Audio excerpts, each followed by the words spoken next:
അസ്സലാമലൈക്കും. നമുക്കിന്ന് കുറച്ച് ബനാന ചിപ്സ് ഉണ്ടാക്കിയാലോ? അപ്പോൾ അതിനായിട്ട് പഴുക്കാത്ത ഏത്തപ്പഴം, അതായത് വാഴക്ക, പച്ചക്കായ എന്ത് വേണമെങ്കിലും പറയാം. അപ്പോൾ അത് ഞാൻ ഇങ്ങനെ ശരിയാക്കിക്കൊണ്ടിരുന്നപ്പോഴാണ് വിചാരിച്ചത് ഇത് പീൽ ചെയ്യുന്നത് നിങ്ങളെ കൂടി ഒന്ന് കാണിച്ചു തരാം. കുറച്ച് ഈസി മെത്തേഡ് ഉണ്ട്. അതിനായിട്ട് ഇങ്ങനെ ഒന്ന് മേലെ നിന്ന് കട്ട് ചെയ്യുക. അത് കഴിഞ്ഞ് സൈഡിൽ ഇങ്ങനെ സ്ട്രൈപ്പ് പോലെ ഉണ്ടാവില്ലേ, അവിടെ ഇങ്ങനെ നമ്മൾ പതിയെ കത്തി കൊണ്ട് വരഞ്ഞെടുക്കുക. സൂക്ഷിച്ച് ചെയ്യണം, കൈമുറിക്കരുത് കേട്ടോ. അപ്പോൾ ഇങ്ങനെ അത് വരഞ്ഞു കൊടുത്തതിന് ശേഷം ഒരു സൈഡിൽ കത്തി വെച്ചിട്ട് ഇങ്ങനെ അങ്ങോട്ട് നമ്മൾ പുഷ് ചെയ്യുക, തള്ളുക, അതന്നെ തള്ളിക്കൊണ്ടേയിരിക്കുക. കണ്ടോ?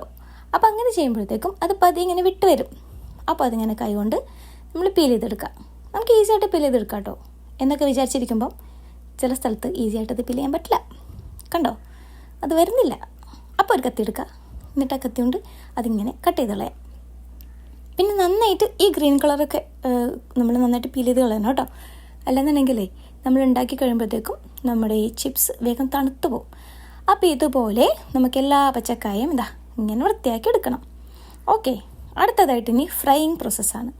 അപ്പോൾ അതിനായിട്ട് എല്ലാം നമുക്ക് സെറ്റ് ചെയ്ത് വെക്കണം ആദ്യം തന്നെ.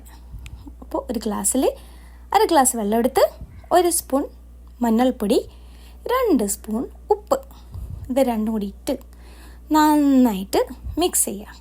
ഓക്കെ, നന്നായിട്ട് മിക്സ് ചെയ്ത് സെറ്റാക്കി വെക്കുക. അടുത്തായിട്ട് ഫ്രൈ ചെയ്യാനായിട്ട് ഒരു അരിപ്പ പാത്രം, പിന്നെ സ്ലൈസർ, പിന്നെ ഒരു ചുവട് കട്ടിയുള്ള പാത്രം, അതിൽ വെളിച്ചെണ്ണ, അങ്ങനെ നമ്മൾ കലക്കിയ ആ മഞ്ഞൾ ഉപ്പ് മിശ്രിതം, പിന്നെ ഒരു ടിഷ്യൂ പേപ്പർ ഇട്ട പാത്രം, ഇത്രയും നമ്മൾ സെറ്റാക്കി വെക്കണം. എന്നിട്ടാണ് നമ്മൾ സ്റ്റാർട്ട് ചെയ്യാൻ പാടുള്ളൂ നമ്മൾ പരിപാടി.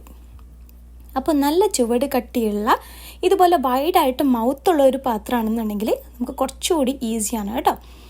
ഇപ്പോൾ ഞാൻ നേരിട്ട് ഇങ്ങനെ ഇതിലേക്ക് സ്ലൈസ് ചെയ്തിടുന്നത് എന്താണെന്ന് വെച്ചാൽ, നമ്മൾ കട്ട് ചെയ്തിട്ട് ഇങ്ങനെ വാരി എടുത്ത് അതിലേക്ക് ഇട്ട് കഴിയുമ്പോഴേ അത് ചിലപ്പോൾ ഒട്ടിപ്പിടിക്കും. പരസ്പരം ഒട്ടിപ്പിടിച്ച് കഴിഞ്ഞിട്ടുണ്ടെങ്കിൽ പിന്നെ അത് നല്ല ക്രിസ്പി ആയിട്ട് നമുക്ക് കിട്ടൂല, പെട്ടെന്ന് തണുത്ത് പോകും.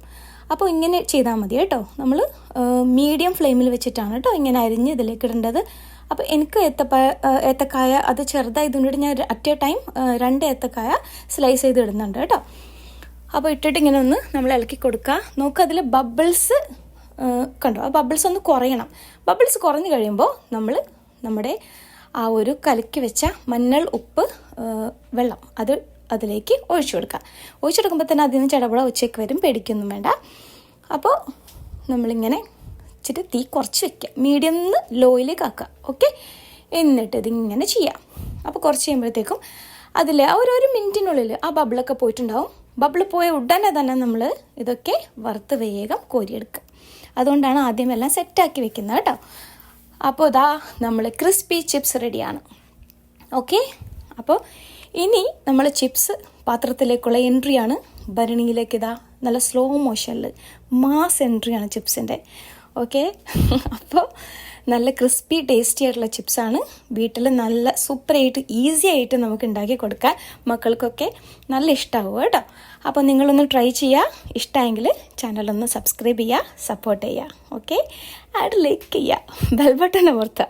Thank you for watching.